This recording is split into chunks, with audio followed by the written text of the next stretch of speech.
పూర్ణ కుంభంతో ఎవరిని స్వాగతిస్తారు?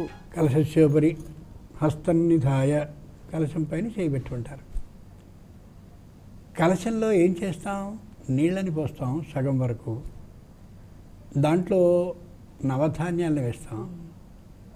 దాంట్లో ఏ చుట్టుపక్కల అవకాశం ఉన్నంతలో లభించినటువంటి నీళ్లుంటాయో, నదాల జలం ఉంటుందో దాన్ని వేస్తాం. దాని మూతికి దొరికేటటువంటి ఆకులు ఏవైతే ఉంటాయో అవి, ఈ మామిడాకులు అవి ఇవి వేళ ఆకు 5 రూపాయల చొప్పున అమ్ముతున్నారు కాబట్టి ఏవో అవకాశం ఉంటే తమలపాకులు, అది కూడా రూపాయి వేళ. అది దొరకపోతే ఏదో మొత్తానికి అది చుట్టూరే పెట్టి దాని మీద కొబ్బరికాయని వదిలించి పెడతాం. దాని మీద ఒక వస్త్రాన్ని పెడతాం.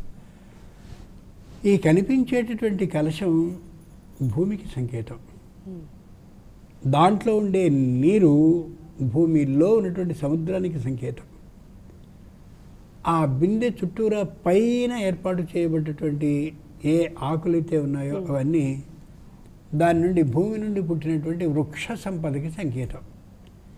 దాని మీద ఏ కొబ్బరికాయని బోర్లించి పెట్టామో అది సముద్రంలోనికి హిరణ్యాక్షుడు అనేటటువంటి వాడు భూమిని చాపచుట్టగా చుట్టి లోపల పడేస్తే ఆ పడేయబడ్డటువంటి భూమిని ఉద్ధరించిన, మహావిష్ణువు ఉద్ధరించిన భూమికి సంకేతం ఈ కొబ్బరికాయ.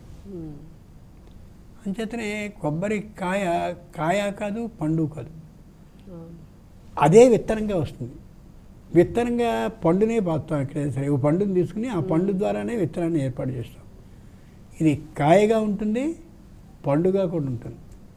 దాన్ని భూమి మీద కాయగా పండుగా ఉన్నటువంటిది ఏదైతే ఉందో మహావిష్ణువు ఉద్ధరిస్తే వచ్చింది. దాని మీద ఒక వస్త్రాన్ని పెడతాం. వాడు బతికి బట్ట కట్టాడు రా అంటారు. బతికింది భూమి, దానికి బట్ట కట్టించింది పైన వేసే వస్త్రం. ఇది కలశం యొక్క స్వరూపం. సూక్ష్మంగా చెప్తే, విశేషంగా చెప్పచ్చు, గంటన్నర చెప్పే విషయం ఇది. ఇలా ఏదైతే మనకు కనిపిస్తుందో దాన్నే పూర్ణకుంభంగా వాడతారు.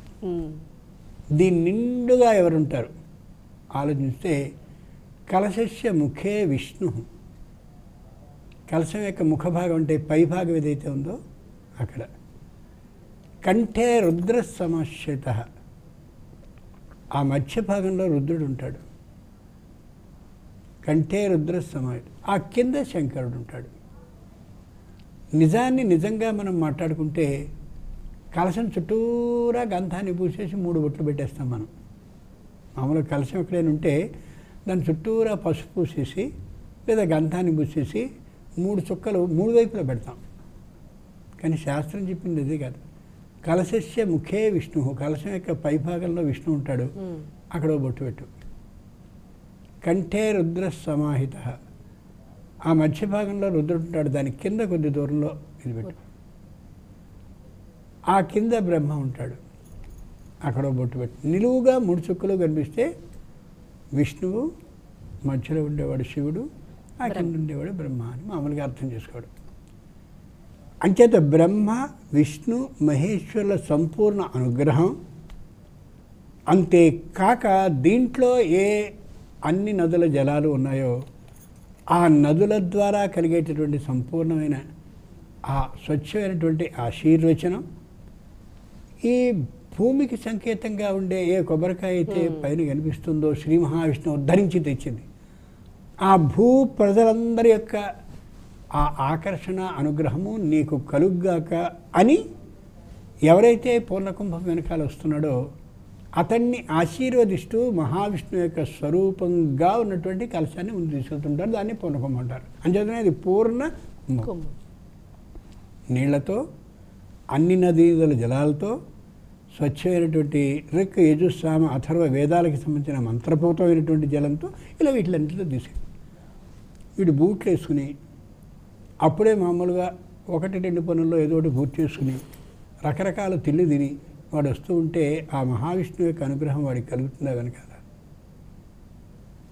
ఇలా కనిపించిన ప్రతివాడికి పూర్ణకుంభాన్ని ఇప్పించడం చేసింది ఎవరో వాడికి తప్పనిసరిగా ఉద్యోగం చేస్తున్నటువంటి వాడు కాబట్టి చేయకుండా ఉంటే ఉద్యోగం పోతుందేమో అని భయపడుతున్నటువంటి అర్చకుడికో పురోహితుడికో ఈ పాపం సంభవించు.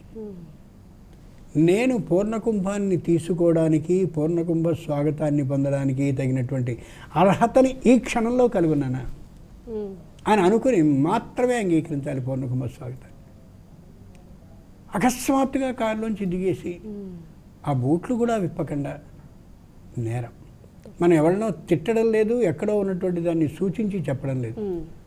ఇలా మంచిది కాదు నాయన, ఇలా చేయండి. పోనీ పూర్ణకుంభ స్వాగతం తీసేసి ఇంకోటేదో సంప్రదాయం పెట్టుకుని మీరు తెలుసుకోండి.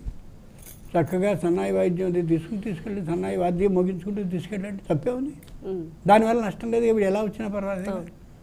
కానీ మహావిష్ణువుకి సంబంధించిన సంప్రదాయబద్ధమైన ఆ పద్ధతిని పాటిస్తూ ఇలా చేయడం ఇది నేరం. అంచేత పూర్ణకుంభ స్వాగతం అంటే దానికి సరిపోయినటువంటి వ్యక్తి స్థాయిలో ఆ వ్యక్తి, ఆ వేషంలో ఆ వ్యక్తి, ఆ పద్ధతిలో ఆ వ్యక్తి ఉన్నప్పుడు మాత్రమే ఏదగింది తప్ప కనిపించిన ప్రతి ఒక్కరికి ఇది ఓ తంతుగా చేయడం సరైనటువంటి పద్ధతి కాదు.